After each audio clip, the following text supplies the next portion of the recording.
Hello' everyone, নমস্কাৰ সকলোকে। গোটেই অসমবাসী ৰাইজে যিটো ৱেইট কৰি আছিলে ৰৈ ৰৈ বিনালে, ফাইনেলি আহি গ'ল। সকলোৱে জানে এইখন চিনেমা যে এটা ডাঙৰ হিষ্ট্ৰী ক্ৰিয়েট কৰিব, এইটো অলৰেডি আমি গম পাই গ'লোঁ। কাৰণ এতিয়া চাওক, কোনো এখন চিনেমা ৰাতিপুৱা 6টা বজাৰ পৰা ষ্টাৰ্ট হোৱা নাই আজিলৈকে। তাকো ইমানেই শ্ব' দিছে, সেইটো আৰু মই ক'ব লগা কথা নহয়। আজিকালি অনলাইনত চব এভেইলেবল হয়েই।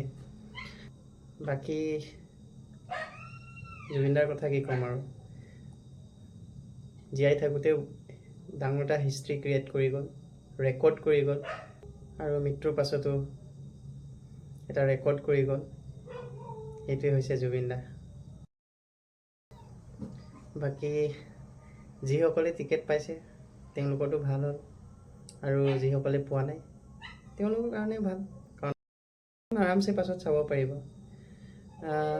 এতিয়া কথাটো হ'ল কি, যিটো টিকেট শুনিব পাইছোঁ যে সেইবোৰ মানে কিছুমান ব্লেকত বিকিব ষ্টাৰ্ট কৰিছে। সেইটো কৰিব নালাগে একচুৱেলি। যদি সঁচাকৈ জুবিনদাক ভাল পায় তেতিয়া সেইটো নকৰে কেতিয়াও। চ' সেইটো কৰিব নালাগে। বাকী চিনেমা নিশ্চয় ভাল হ'ব। চ' সকলোৱে চাব যাম। বাকী আকৌ লগ পাম। ঠিক আছে, জয় জুবিনদা।